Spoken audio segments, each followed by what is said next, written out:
Democrats want to go make their 51 states. Guess how many there could be? 51. Guess which state they want to make? Puerto Rico. Just kidding. Washington, D.C. Now, is this even legal, really? Yes and no. Yes and no, kind of.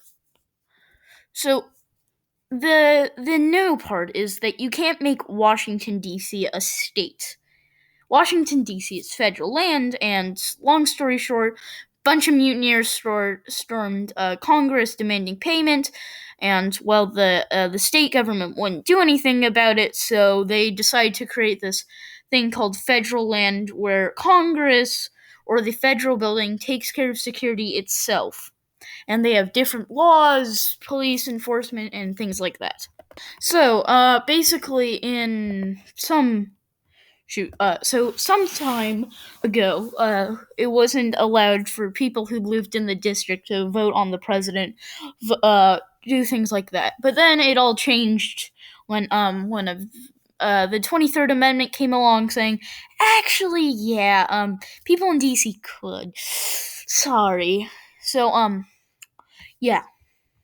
And Richard Nixon signed a thing basically saying Washington D.C. would get a one delegate, not running for Congress. To let me go get some more details. Basically, do what a regular delegate would. Now, currently, this is important to the story. The delegate of Washington D.C. is Eleanor something Norton. I don't remember her first name. So, yeah, this is important for one reason. She wants to make DC a state. While Norton cannot Norton cannot vote on anything, she can debate. She can be on a committee, and she can also propose legislation, although she cannot vote on it herself. So basically, like let's say someone has like all Nazis will be, or let's just say some let's just go take some random amendment. All beds must be 6 feet wide to be considered a king bed. And so let's say it's it's on the edge of 2/3. Now, if she votes yes on this, it gets 2/3. If she votes no on it, it hasn't passed. Well, she can't do that. But I think, without going any farther, she wants the power to be able to do that. Which is, that's called being power hungry, and that basically means you'll do anything to get more power. And, well, guess what? Would you like to meet with the devil? So, the devil said, attention is power. And power, well, power creates money. So, if you can get power, and you can keep power, then you're more likely to get money. Whether it's for your favorite charity, or for your city, or for you. You are more likely to get money if you have power. Now, I'm not saying that she wants money. I'm just saying that she wants power. And she has been introducing legislation like HR 51. Let me go read you the title of it. An act to provide admission for the state of Washington, D.C. into the Union. What does that mean? It means she wants to make Washington, D.C. a state. So admission to the state of Washington, D.C., meaning I want admission into the state of Washington, D.C., into the Union of the United States of America. So there's that broken down simply and quickly for you. Obviously, over 13 audience who may have some mental issues or something like that. Now, anybody who doesn't understand that, I'm not saying you do have mental issues, I'm just breaking it down for people who say could. So, if this was done in the 1990s, this would have been called something that wasn't Washington D.C., but it would include two military bases: the White House, the National Mall, the Congress, I think, and a couple memorials. So yeah, but now, let me see.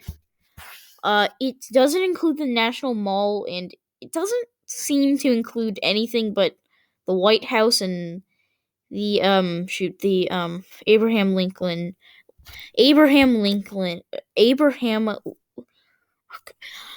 Abraham Lincoln and George Washington Memorial. Now they argue, oh well, it has a bigger population than Vermont or Wyoming. Well, that's because that's where the capital is. Words hurt and they suck. Well, guess how much percent work for the federal government? 28%, or around 1/4 of the population work there because or live there because they work for the federal government. Oh, not good. Not good at all. So basically, they're arguing, well, it's bigger than Vermont or Wyoming. But then when you subtract that people, it's bigger than Vermont, but smaller than Wyoming in population wise. And they argue, oh, well, they pay more taxes than 22 other states, and they pay the sixth most highest tax rate in the United States. Well, here, let me go read you the income tax bracket. $0 to $10,000, 4% in taxation. 10,000 and 10,000 $10,001 to $40,000, 6%. $40,001 to $60, 6.5. 60,000 to 350, 8.5. 35,000 to $1 million, 8.75. $1 million to infinity, 8.95. Well, let me go break that down. So if you're making $10,000 per year, you will pay 4% of that. Well, you're like, okay, well that's not that much. Well, it actually is. 4% of 10,000 is around, well, it's around $100. It's close to that, trust me. I'm not going to go do the math, I'm just estimating, so whatever. Now, at the most, it doubles that. Except it doubles that per dollar. So it actually does matter. Oh, and also the people in DC tend to earn a lot more. So yeah.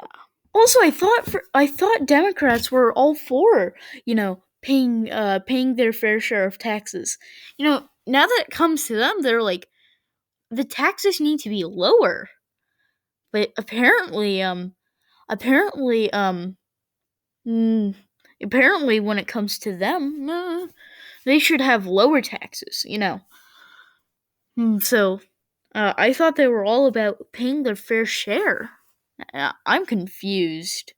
Now, why do I think they want DC to be a state? Well, when I said that power thing, I actually meant it. So, DC has been a historically Democrat area for whatever reason. It doesn't really matter why, but it's just been historically Democrat. Meaning they'd get one House member and two senators, which would all likely be Democrat.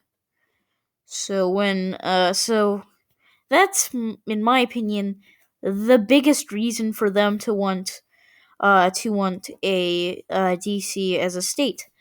Hey guys, another senator, Senator Lindsey Graham of South Carolina. I'll go paraphrase his words. Okay, here's actually a direct quote. The Democrats are changing. The Democrats are changing the way that the political okay, this isn't a direct quote anymore. The political geography, and if you can't to get two more seats in the Senate, if you can't see that, you're blind. But the Democrat mayor of DC says, "Well, no, we just want representation." Yeah, so what next? Are we going to say all the park rangers who live in the national parks, are they needing representation? Oh well, they can already vote. Oh well, they don't have their own elected official, so why should you? Oh, because one's a city and one's a park. Oh, but they're both federal land. But they're shoot, I misspoke. I meant to say city instead of state. But there is another way that you could do it. Take all the residential area of DC and just give it to Maryland. There, you have fair representation. We don't have to create another state. I mean, everybody gets kind of angry when another state is taking up their land. And to show how hypocritical they all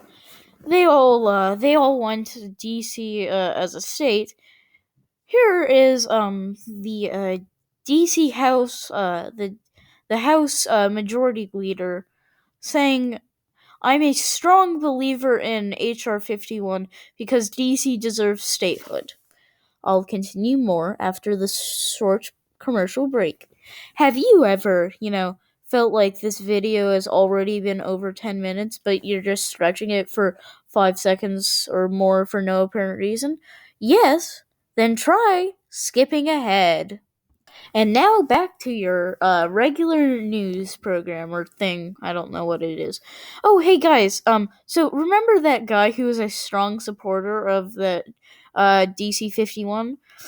So this has already been proposed, and guess what? Um, he voted against it. And then shoot, what's her name? The Nancy Pelosi says, and then, for 2 centuries, the District of Columbia has been not given the right to their democratic right to vote. Except that's not true. They can vote. If you were to go to DC and it was voting time, you could vote. I don't know if she realizes it, or if she just wants to make a powerful, uplifting statement. God. I swear, all Democrats are just turning into SJWs. Oh, and also, if they were truly scared about their democratic rights, they could move to another state. But idiot, their job is in DC. So, yeah. Well, let me go hit you with some more facts. If the DC people are so worried about representation, why does only 18% turn, or wait, no, yeah, 18% turnout in the presidential polls, and even less than that in the mayor, the polls for who should be mayor.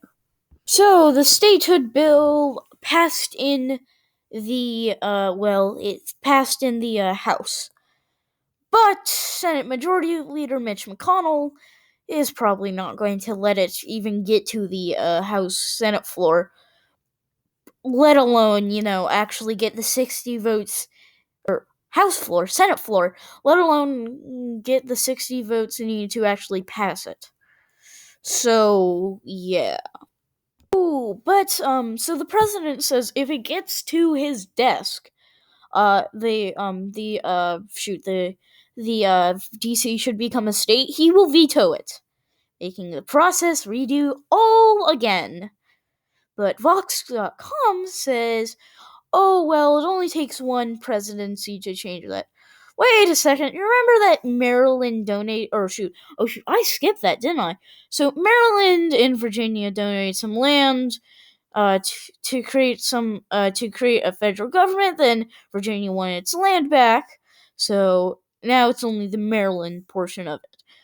But if it were to become a state, Maryland could say, I donated that land so it could become the capital of the United States, not for it to become another state."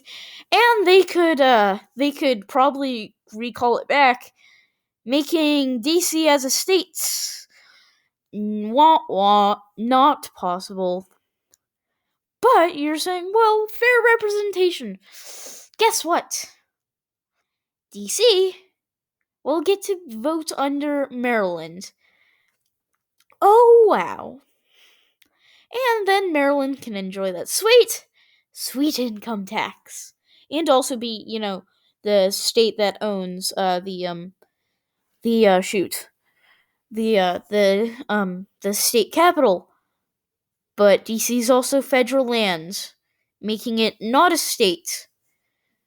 Whereas, under that logic, you could actually argue that national parks could be states. And things like that. Federal land could not be states. And another problem with this, if some state has the power to own the capital, why would you do that? Wouldn't that create an unfair power balance? Wouldn't it? I don't know. It could. Saying oh, one state has all the power over this, and if wanted, they could state laws could change prohibiting things in federal laws, because the lower down you get, the more priorities, unless it's a presidential decree, which then has priority over everything. But whatever. End of the video, possibly. Wait a second. That's assuming DC wants the land back. What if they don't? And now we have some constitutional issues. So, oh, you'd like me to go over them? Okay. And the other the constitutional problem is that while Congress does have control over DC, it can't just add or subtract land to it. But hey, the Democrats are going to argue that anyway. Well, doesn't that infringe on people's rights? And, people who were living there before, and, let's just say some rapid expansion. We're not getting into American history. We're not doing that. No, we're not comparing this to the immigration. Is immigration the proper term? Doesn't matter, I'm gonna go use it. Immigration of the West. Now, their argument for doing this is, well, the founders had every opportunity to specify a minimum size, but they didn't. And they specified a maximum size. So let's just go ahead and shrink it down. Well, there's one problem. The capital of the U.S. was meant to be a city. What they're proposing to shrink it down to it is the size of a medium theme park. Oh yeah, and also, some other senators say some actual important things are going to be into the new state of DC. So, they'd have immense power, say some senators, which could completely shift political landscape to whatever side controls it, making this unfair and unconstitutional.